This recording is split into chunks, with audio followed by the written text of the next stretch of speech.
All right, good afternoon. I hope everyone's enjoying Cephalicon so far. This is my first Cephalicon. I'm being very, very excited to be here. Really lots of great stuff that I've seen over the last couple of days, and I'm hoping this will add to that. And so I'd like to talk about storage benchmarking today, and specifically like a bunch of traps you can fall into when doing benchmarking that give you results that are sort of unpredictable. And I kind of want to deep dive into why those are to help you sort of understand why that's happening. Not just like do this and don't do that, but to kind of maybe understand what's causing that to happen. So that's the aim I've got for you for today. So the real headline here is when we're doing storage benchmarking, really what we want to be able to do is have something that's both repeatable and comparable.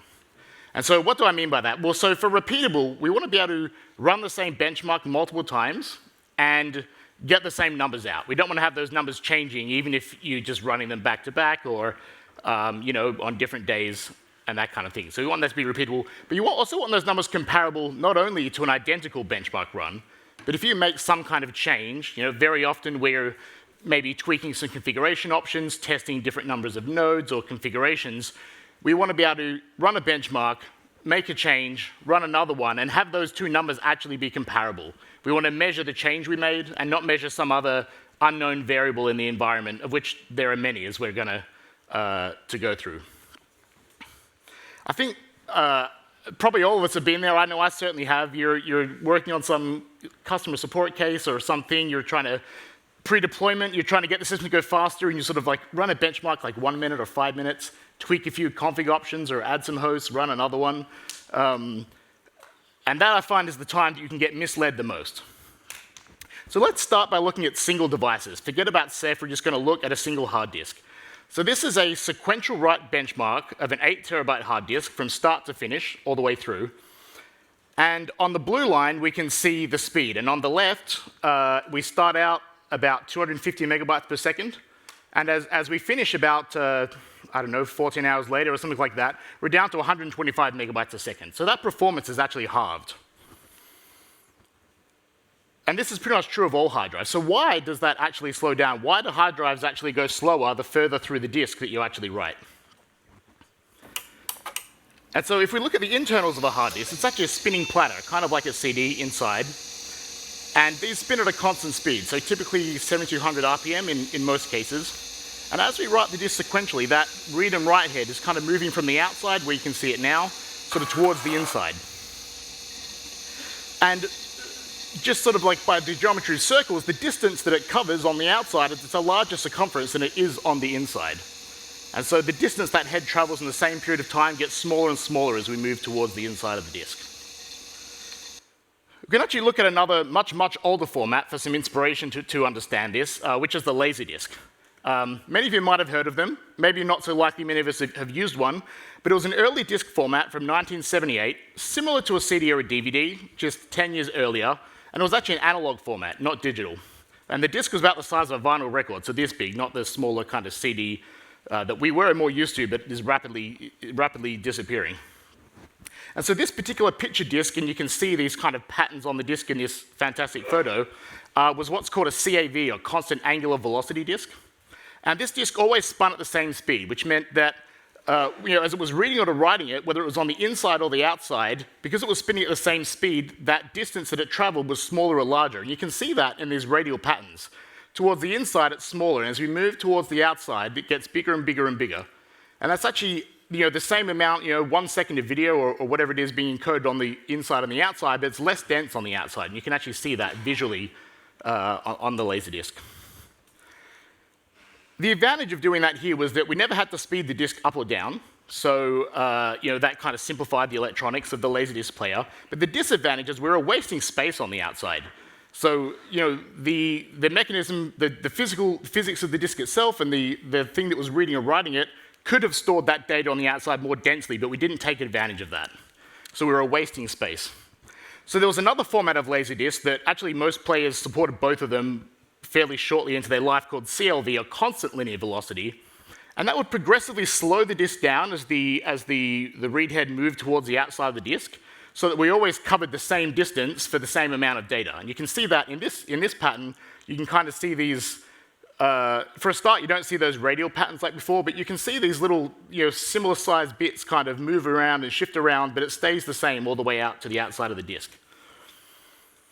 The advantage to this was it was double the density. You could fit literally twice as much video, but the disadvantage was the player was much more complex, and so it had to keep changing that disk gradually all the way towards the outside. It would have to constantly change that speed.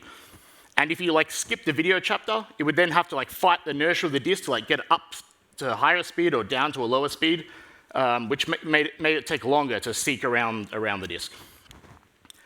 And so internally, hard disks combine actually kind of both of these ideas into something called zoned CAV or zone bit recording.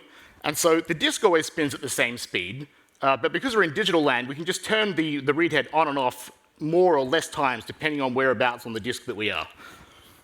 And that takes advantage of the higher density, well, we get the same density towards the outside or the inside. And you can see in this diagram, this is obviously is simplified from the realities of hard drives today, but in this same sort of radial set of degrees, on the inside, we're storing one lot of data. On the outside, we can get 4 bits of data in the same amount of space. And so when we're on the outside, because we've got 4 times more data, the reads rate is, for example, 4 times faster.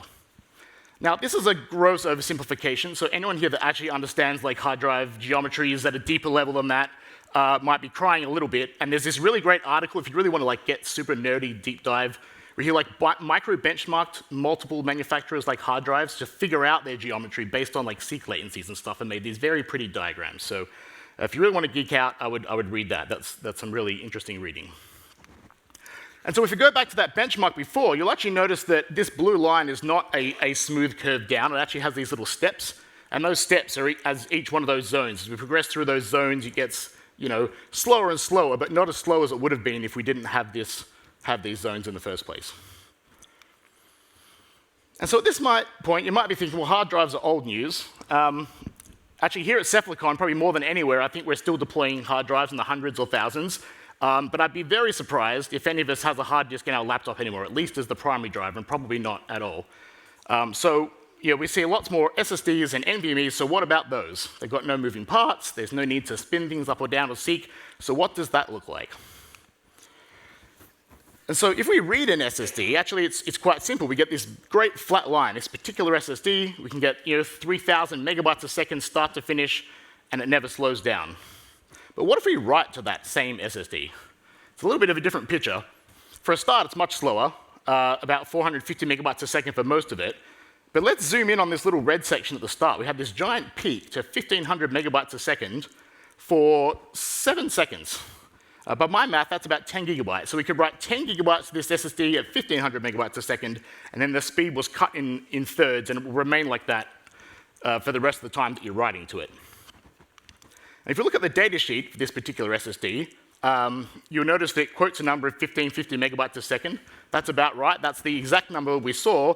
But then you'll see that it says up to, and you'll notice we got up to 1,550 megabytes a second for 7 seconds, for about 5% of the size of that SSD. And you'll notice that 450 number is nowhere on this data sheet. And that is almost universally true of all SSDs. This one's a consumer one, but even enterprise SSDs, very few of them will quote sustained read numbers. They almost always only quote the peak numbers. There are a few exceptions, but even those exceptions, it's usually specific models. That vendor won't publish it in most of them.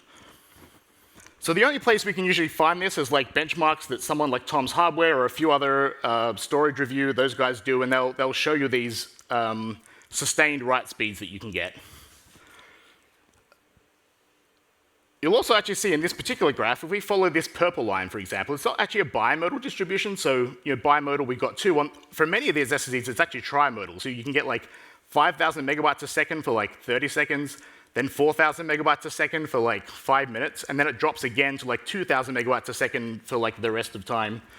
And I'm going to talk a bit about why we actually see a trimodal distribution.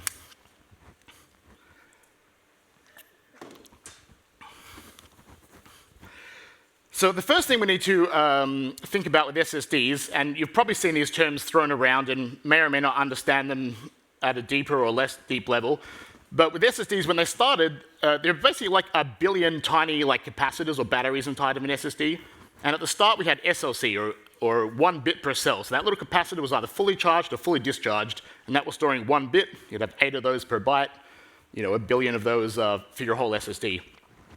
And while that was super great, it wasn't very dense. We couldn't get them, with 122 terabytes that I'm hearing we can now get on a single SSD. And so what they started to do was, instead of storing, say, like 5 volts and 0 volts in each of these cells, they would store multiple voltage levels so we could store multiple bits in one cell. And so we started to see MLC and then TLC and what is now usually called QLC for quad level cell. We've got actually 16 different voltages in that cell to represent 4 bits in that one cell. And generally, as the number of bits per cell went up, the amount of time it takes to read and write from those got longer and longer. This is going to be another gross oversimplification, and if there's any SSD engineers, this is all proprietary. No one knows exactly how it all works. But one of the reasons that it gets longer and longer is twofold. The first is, when a computer reads a voltage, like an analog voltage, it has to use an analog to digital converter to read that, and the process which it does that is it basically tests like every voltage along the way. So it goes like, hey, is that 1 volt? No. 2 volts? No. 3 volts? Yes. So it has to sort of like check it in many, many steps. And so the more steps you have to check, depending on how many different voltages you want to potentially measure, it's just going to take longer because you have to check, 16 times. The other one is, and this is where it gets a bit more proprietary and hard to know for sure about the current tech, but to actually write the voltage to that cell, it has to basically like put a little bit in and then check it and read it. It can't just like write exactly 1 volt. It has to put a bit in, check it. If it wasn't enough, put a bit more in, check it again, and that also takes time because it has to do this kind of many-step process of filling it up. Because with an SSD, if we overshoot, you can't bring it back down again. It basically can charge it up to a certain level, and you can't bring it back down again without erasing a big block. And so that's a little bit of understanding about the multi-bit per cell and why it takes longer. So let's now talk about garbage collection. And so SSDs generally can write to a smaller chunk, maybe 4 kilobytes or 16 kilobytes. But when you write that 4 or 16 kilobytes, it's written and you can't write it again. You can only write it once. If you want to write it again, you have to erase it, but those erasures are done in much larger blocks, maybe something like 2 megabytes. And that's that one-shot sort of recording I talked about. So when you write to an SSD, so let's take, for example, we've got, if I can get my thing here, we write these 4 bits of data, A, B, C, and D, into this erase block. So each A, B, C, and D is like one write block, so we can write those one at a time, but we can't erase these unless we erase all of them at once. So we've written A, B, C, D to block X, and we come in with another write afterwards, and first we overwrite A, B, C, D, so we put new data on that same sort of logic layer of the SSD. Well, it can't actually write to the area it was already in, because we can't rewrite a part of an SSD without erasing it. So what it actually does is writes it to a different area of the SSD and updates a little table. It's like a pointer that says, hey, that data that was here is now over there. And we also write some new data, E, F, G, H. And so now we've got these 4 bits of data that are old, they're no longer in use, but we can't erase them without erasing everything. So what the SSD has to do, and this is garbage collection, is it'll pick up A through H and write it to another part of the SSD, and then it can erase the old bit. And so what we had to do is we already had the data written to the SSD, and it literally had to read from the SSD and write to it in order to free those blocks up. But that was I/O to the flash that we didn't actually ask for. It's like wasted I/O, effectively. And so another one of the reason we usually see that second dip, so in the first dip, actually I skipped a step in this previous slide. It's faster to write in SLC mode. If you're doing 1 bit per cell, that's much faster than if it's 3 or 4 bits. So what SSDs often do is they can actually use the cell as either single level or triple level or quad level. So they'll often use some part of the SSD as a cache in SLC mode, which is much faster to write to. But we use 4 times the space. So for the same amount of data, we use 4 times more cells. So they'll use some part of the SSD as an SLC cache because it's super fast. But then we have to stop writing for a while so it can then convert that to like a QLC, a more dense storage. But it has to do that in the background. So that was the first reason. That's the reason we usually see the first dip. So the first dip in performance is we filled up the SLC cache and there's no longer any room. And then the second dip is that once we start to fill the SSD up and there's no room left, we have to do this garbage collection. So every time we write, it's actually got to move a bunch of data around that we didn't actually ask it to do, just by nature of these erase blocks and write blocks not being the same size. There is an optimization we can do here called trim or discard, where if you say delete a file from the disk and don't need that data anymore, normally, the SSD doesn't know that. The file system knows that, but the SSD doesn't. And so it'll end up doing that garbage collection with all this data you don't actually need. So when we do a discard or a trim, the operating system will tell the SSD, I don't need that. And that way, when it does garbage collection, instead of moving it, it'll just throw it away. And so it can be quite important to enable trim and discard with SSDs because it makes this process, it optimizes it. We don't waste time reading and writing data that's not in use anymore. The problem is that the implementation is quite variable, and various SSDs, even in the last 2 or 3 years, have like performance bugs and stuff where sometimes the discard and trim ends up being slower than just moving it in the first place. And there was a really good talk at Ceph Days, New York, talking about this from DigitalOcean. They talked like on some SSD models, like literally they had to enable discard, performance was way better, and on other ones they had to turn it off because then the performance was way better, and it's kind of complicated. But you probably want it on unless you know it's worse in your particular case. There's also another little gotcha, which is the LUKS encryption. If you're using like encryption at rest on your disks, by default disables discard because it's like a side channel for crypto, like the bits that are discarded, you know there's no data there.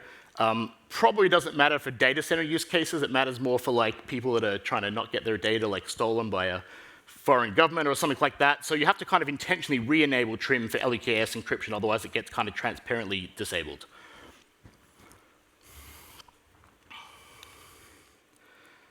Another thing SSDs have to think about, which complicates everything we just talked about, is wear level management. So each flash cell can only be written to a certain number of times, often maybe like 3,000 or 10,000 times. And so it can't just keep reading and writing the same part of the SSD. Like if you've got half your SSD is full of old data that you're never changing, and the other half is constantly changing data, if it just rewrites that first half that's always changing, eventually you'll wear those flash cells out, and then the other half literally has, you know, another year of life left. So what the SSD also has to do amongst all these other things is like move the data around constantly to make sure you're reading and writing roughly the same number of times to every part of the physical SSD.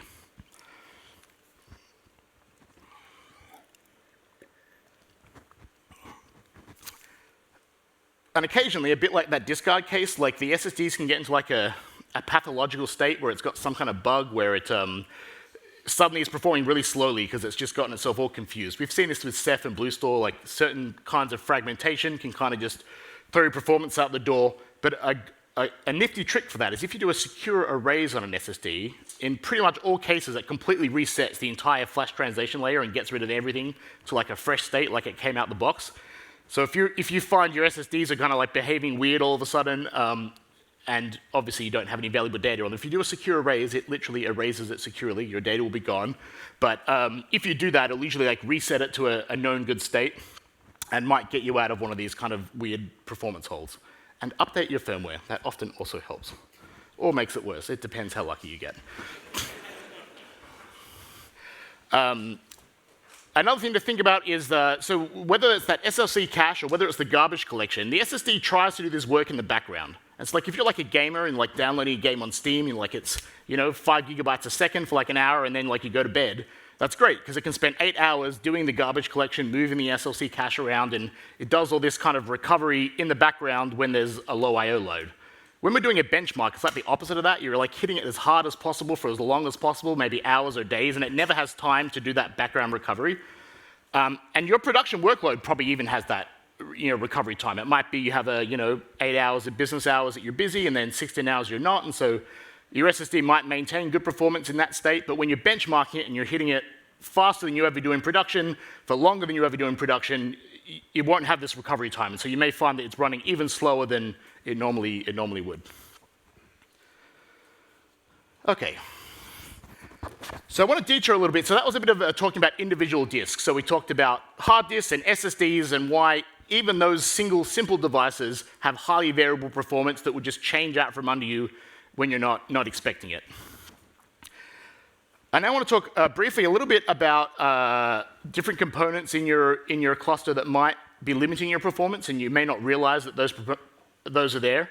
And Brendan Gregg is very well known in the performance space, particularly on just the performance space on Linux or Solaris, has this method he calls the use method, where you would, for any given link in the system, whether that's a hard disk or a network link, if you're having some kind of problem or you're trying to debug the performance, you can look at the utilization, how much of that network link am I using? Is it 50% or 100% utilized? is it saturated? So if you're at like 95 to 100%, often, although you're using that 100% of it, suddenly your latency goes out the door. And so being saturated can be kind of like its own problem, even though you're going like fast enough. And are there any errors? So are you getting like network errors on or is your disk throwing disk errors or whatever? And so you should analyze these three things on all components in the system. Now, we're probably used to thinking about disks and about network cards, but this same thing applies to a lot more places than you may even think about. So the first one we've got to think about is memory. So memory has a finite bandwidth. In many cases, we never really used to run into this very often. Memory tended to be faster than everything. Now that we've got like 20 NVMe SSDs that can do like 8 gigabytes a second, this is suddenly becoming a problem where the SSDs, especially if you have a lot of them, can actually outstrip your DRAM speed. And so here's an example. So DDR4 2400 megahertz quad channel does like 80 gigabytes a second. If you've got a multi-socket system, a NUMA system, and that memory is usually connected to one of the two sockets. And so if your process is running on one CPU and the RAM it's using is on the other CPU, not only does it have to use the actual link to the RAM itself, it has to go over this inter-socket link between the CPUs. So a read or a write from this CPU to the RAM over here goes over this inter-socket link, which has highly variable speeds depending on which Intel or AMD or whatever platform you're on. Sometimes that's either at best as fast as and sometimes slower than the actual DRAM speed. So if you've got your process and memory allocations like out of whack, you can end up having slower memory than you otherwise would if they were on the same CPU. And that inter-socket link also has to, it's used for PCIe as well. So again, if your OSD process is running here, but your NIC is here, that's great, you're on the same CPU. But if you've got to read from your disk controller, now you've got to go over that inter-socket link and share that bandwidth with both the memory and the PCI. So for that reason, in Ceph, actually using a single socket system can actually be quite powerful. It saves you from having to deal with this. Multi-socket systems are fine. You just have this extra layer to think about. We lost the display. Good times.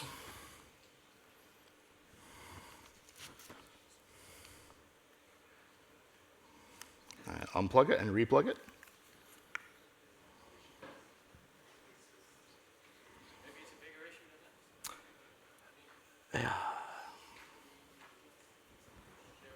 HTTP. Okay, hey, we're back. There we go. I'm surprised it didn't like rearrange my windows. Okay, and so other links we might need to think about is PCIe. So depending on your PCI version, your lane width, like X4 or X8, you'll have a different bandwidth. And this can matter with SAS HBAs, for example.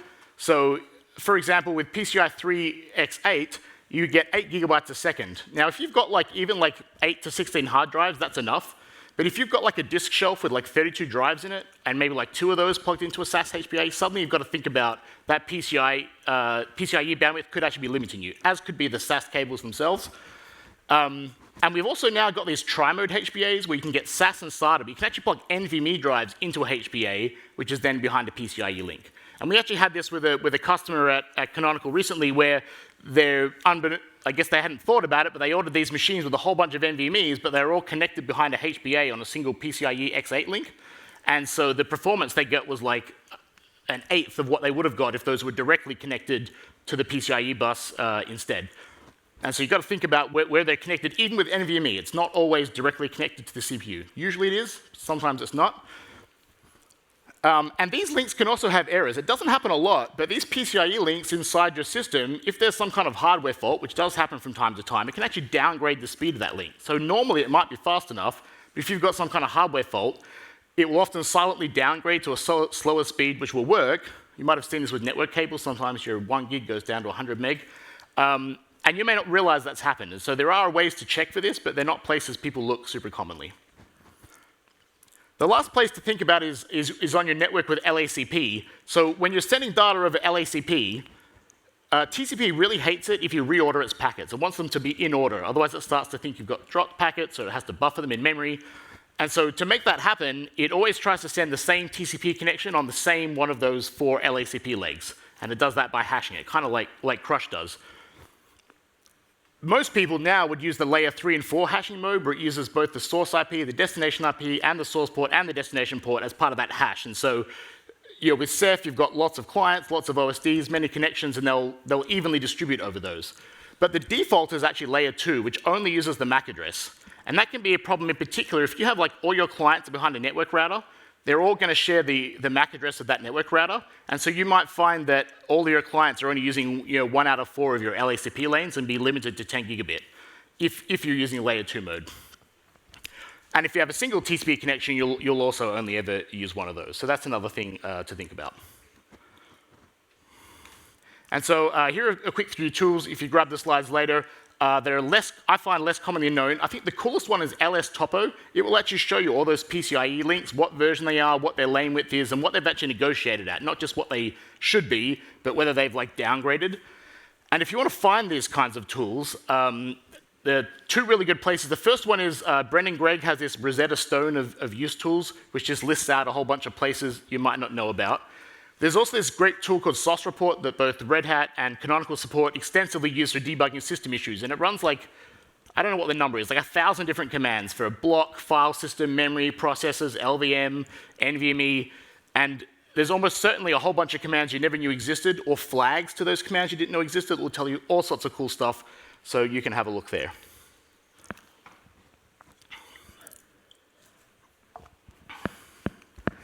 Okay, now I'm going to go onto the Ceph side rather than the individual disk side. So the first concept that can ruin your day, actually both on, not just in Ceph, but in pretty much any storage system, is something called read, modify, write. So somewhere in most storage systems, often there's some kind of minimum write size. And usually this happens because you're doing like a checksum. So hard disks, for example, traditionally would do a checksum every 512 bytes. They'd have a CRC checksum to make sure the data was not corrupted on disk. And you couldn't write less than 512 bytes because then it couldn't calculate the CRC. Because if you just wrote 1 byte, well, you can't calculate a CRC without the whole 512 bytes. So what it would have to do, hard drives never accepted less than 512 byte writes, but if it did, what it would have to do is get that 1 byte, read the rest from the hard drive, put it together, checksum it, and then write it back again. And this ends up happening with most newer hard drives. They move this minimum write size from 512 bytes to 4 kilobytes because it uses less space for the checksums on disk. There's less of them, and they can fit more actual data on the disk. And however, systems were used to being able to write 512 bytes. So they had this 512 byte emulation mode where it would happily accept the 512 byte, but what the disk actually has to do is when your 512 byte write comes in, it can't checksum that 4K because it doesn't have the rest of it. So it'll actually go to the hard disk, read that full 4K up into memory, then apply the 512 byte change, calculate the checksum, and then write it back to the disk. So suddenly your single write IOP has actually turned into a read and a write. So you've doubled the number of IOPs that you've sort of incurred onto the disk by needing to do this read, modify, write. So you want to avoid that. But this is not the only place that happens. So this happens in Ceph, for example. In BlueStore, checksum things every 4 kilobytes. So if you have I/O that is less than that, it will have to do the same read, modify, write. If you've got compression turned on in BlueStore, that size is now 16 to 64 kilobytes. Now Linux generally would do a 4K write minimum, but Windows will do 512 bytes minimum, unlike Linux, so you've got to watch out for that. But again, with compression on, now not only is every IOP like a write, it becomes this read, modify, write. Any 4K I/O, which happens a lot, is going to be reading, recompressing it, and writing it back out.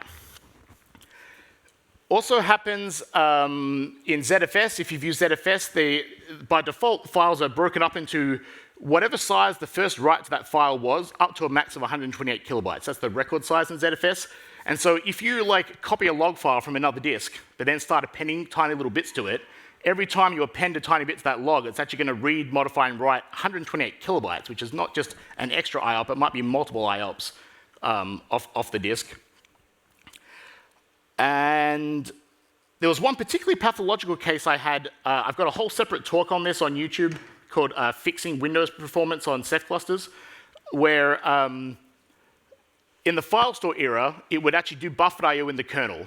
And the Windows guest would do a 512 byte I/O, send it to Ceph, and Ceph would send it to the kernel, and it would actually get buffered. It wouldn't go direct to the disk like we tend to do now with BlueStore. And it was trying to do an async write, so it would send a 512 byte async write to the disk, and suddenly your write is not async, because the kernel, the page cache, the memory cache in the kernel is granular to 4 kilobytes. So for the same reason it can't accept the 512-byte write from Ceph and have it be asynchronous, it would actually stall the asynchronous write, read the 4 kilobytes from disk, then apply the change before returning the submission of your asynchronous write. So suddenly your asynchronous write is no longer asynchronous. So this read, modify, write penalty shows up everywhere. Anywhere there's compression, anywhere there's checksums, sometimes with snapshots, if it's not a copy on write snapshot, if it wants to modify the same place you had snapshotted, sometimes it has to copy that data out to a new place. It shows up everywhere. Oh, I talked about that already. Okay. There was also a fairly misinformed etcd FIO test floating around for a while. This is now removed, which is kind of wonderful. But it would suggest this FIO profile with a block size of 2300, which you'll note is 2300 bytes. That's not 4K aligned. And so it would force Ceph, when you ran it on Ceph, or even against any modern hard drive, would force it to do these read, modify writes. And etcd didn't actually do these unaligned, non-4K aligned writes itself. I don't know why the person decided to do this with FIO, but so it would actually give you a worse benchmark and a worse speed than etcd was really seeing. This was really popular for a while. I don't know why this, I had 5 or 10 different customers all kept mentioning this particular FIO test. I guess etcd just wasn't performing well in lots of environments. So yeah, this is actually how I learned about that read, modify, write stuff in Ceph. Was a case to deal with that FIO test. The next thing we need to think about is sparse allocation or thin provisioning. So it's pretty common in most storage systems now to do some kind of thin provisioning. If we provision a 100 gig disk, we don't want to have all of that space used in the cluster straight away because we may not even use it all. And so what RBD does in particular is it breaks your virtual disk up. Say you had a 16 megabyte RBD virtual disk, or every RBD disk gets broken up into 4 megabyte objects at the RAIDOS layer. And they each get their own name, like disk 1.1, disk 1.2, disk 1.3, up to a terabyte or however your disk is. And when you first create an RBD volume, it does not create each of those objects in the RAIDOS cluster. So there is no object called disk 1.1 yet. It will only create it on demand the first time a write to that section of the disk happens. And we can see the effect of that in a benchmark. So this is another FIO benchmark against a single node Ceph cluster with 12 hard disks. And I'm just doing, so I've created an RBD volume. It's thinly provisioned, never been written to before. And I do not a sequential write, but a random write to the entire volume. So it randomly writes all over the disk. And you'll see for the first 60 seconds or so, our performance is super low, like under 200 IOPS, even though after about 2 minutes, the performance has gone up to 1400 IOPS. And this is purely the impact of thin provisioning, because every time you touch a 4 megabyte chunk of the disk for the first time, it actually has to go through the process of creating a RAIDOS object, allocating metadata for that, synchronizing that to disk before it can actually service the write. And the performance impact is honestly quite surprising, like the degree of impact that you have from that. And so why might this matter if you're benchmarking? Well, if every time you do a benchmark, you create a new VM, you create a new RBD, and then you boot it up and you script immediately starting the benchmark, the first benchmark is going to incur the penalty of this thin provisioning, but then over time, if you use the same VM and maybe repeat the benchmark a few times, you won't see it in every subsequent run. So either the first run is going to be way slower than the rest of the runs, or if you provision a new VM every time you run a benchmark, you're always going to incur this penalty that's going to kind of mislead you as to the performance you'll actually probably get in practice in a real VM, not just one that happens not to have been thin provisioned yet. It can also go the other way. Thin provisioning can make your disk look super fast. So here's another FIO, not of writing to an RBD volume, but of reading to one on the same cluster. And you'll see that for the first 30% of this 15-second benchmark of just reading it as fast as possible, it was super slow, 100 megabytes a second. And then suddenly we go up to 1700 megabytes a second. Now, if you do the math, you probably couldn't get 1700 megabytes a second from 12 hard disks with a replication factor of 3. And the reason is that Ceph knows it's thin provisioned. And in fact, the data doesn't exist on the hard disk to read, so it doesn't have to. It just makes it up. It goes, hey, it's all zeros. So you ask Ceph, hey, give me this bit of the disk, which is thinly provisioned. It just writes a bunch of zeros to a memory buffer and gives it back to you. And so it turns out that's way faster than actually reading it from the hard disk. Why might this matter? Well, for 2 reasons. So if you create a fresh VM and you run just a disk read benchmark, you might assume you're benchmarking the read performance of your Ceph cluster. Well, you're not. You're actually benchmarking how fast you can write zeros into memory.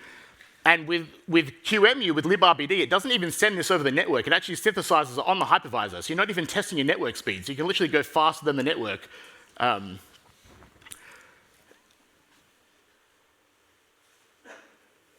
The second place this is a trap is if you're doing read-write. So if you just do a write test, you'll never notice this. But if you're doing a read-write test, a mixed workload, which is a pretty common benchmark, again, when you first start that benchmark, those reads are going to be super fast at the start. But because you're also writing in that benchmark, over time, like a statistically higher and higher percentage of those reads are going to be reading a bit that actually got written, and therefore be actually like real speed as opposed to like super speed. And so, yeah, you really have to watch out for that one as well.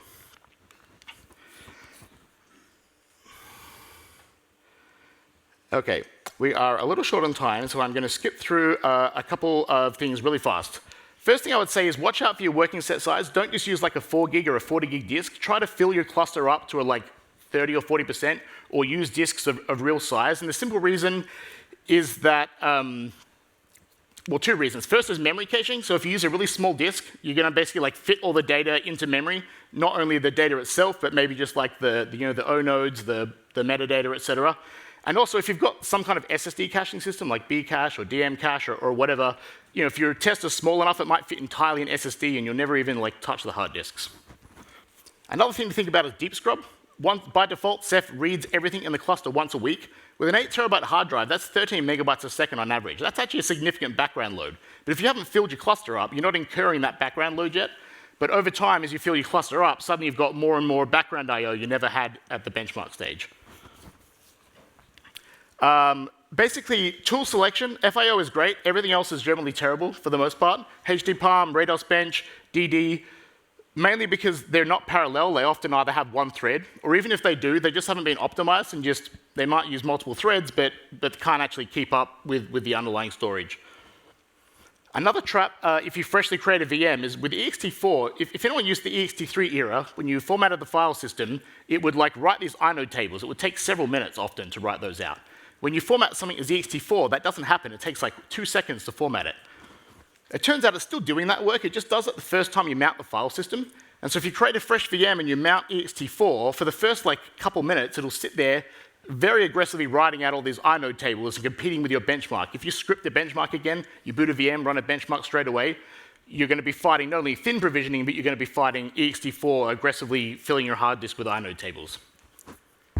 Another one to watch out for is fstrim runs once a week. And so if you're actually using a file system, even if you thick provision the disk, or you like fully write the disk to get rid of all those thin provisioning stuff, if you leave that VM deployed for a week, fstrim will run, trim the disk, and very helpfully unthick provision your disk, and send it all back to thinly provisioned mode.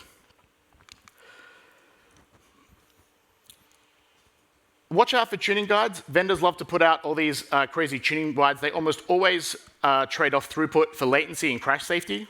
So watch out for those. And if you change a config option dynamically, don't assume that actually took effect. A really good example is all the sys controls for a TCP memory require a TCP connection to be reconnected. If you change those, but you don't restart your OSD, all your connections have got the old settings.